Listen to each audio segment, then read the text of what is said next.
নমস্কার বন্ধুরা, আজকে আমি তোমাদের সাথে শেয়ার করব এই শীতে ডিমওয়ালা পার্শে দিয়ে সর্ষে বেগুন।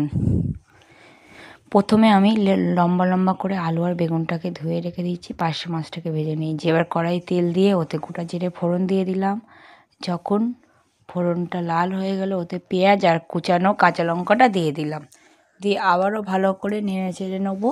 একটু লাল লাল ভাব আসবে, এই যে কালারটা দেখুন চেঞ্জ হয়ে গিয়েছে। এবার আমি এতে মশলা অ্যাড করব। পেঁয়াজ আর কাঁচা লঙ্কাটা যখন ভাজা হয়ে যাবে এতে আমি একটা মিক্সিতে পেস্ট বানিয়ে নিয়েছি সর্ষে আর একটু দিলাম দু কুচি দিয়েছি টমেটো, দুটো কাঁচা লঙ্কা, একটু লবণ দিয়ে একটা মিহি পেস্ট বানিয়ে নিয়েছি, সেই মশলাটা দিয়েছি। দিয়ে সুন্দর যখন কষানো হয়ে গেছে, তেল ছেড়ে দিয়েছে, ওতে দিয়ে দিলাম একটু লবণ, দিয়ে আবারও একটু কষাতে থাকবো। সুন্দরভাবে কষানো হবে। এবার আমি এতে অ্যাড করে দিচ্ছি হলুদ গুঁড়ো 2 চামচ মতো। হলুদ গুঁড়োটা দিয়ে আবারও সুন্দর করে সব কিছু সুন্দরভাবে মিক্স করে নিচ্ছি নেড়ে চেড়ে।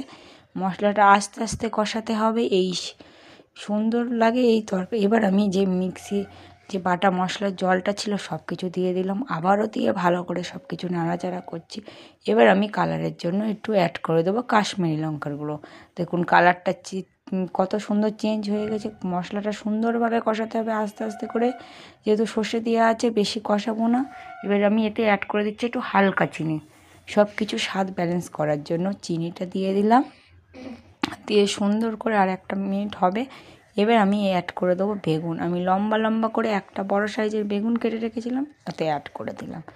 দিয়ে আমি বেগুনের সাথে মশলাগুলো দিয়ে সুন্দরভাবে এপিট ওপিট করে ভাজবো। সুন্দরভাবে বেগুনেরও কালারটা একটু চেঞ্জ হবে। আমি ঢেকে দেবো 1 মিনিট পরে আমি ঢাকনা খুলে বেগুনটা দেখুন কত সুন্দর মশলার সাথে হয়ে গেছে। এবার আমি লম্বা লম্বা করে যে আলুটা কেটে রেখেছিলাম আলুটা দিয়ে দিলাম। দিয়ে সুন্দরভাবে আবারও সব কিছু মশলাগুলো ভালো করে কষাবো। আলু আর বেগুনের সঙ্গে মশলাটা ভালো করে পিটোপিট করে ভাজা ভাজা করবো। আর একটু কালারটা চেঞ্জ হবে, আর একটু ভাজা ভাজা হবে।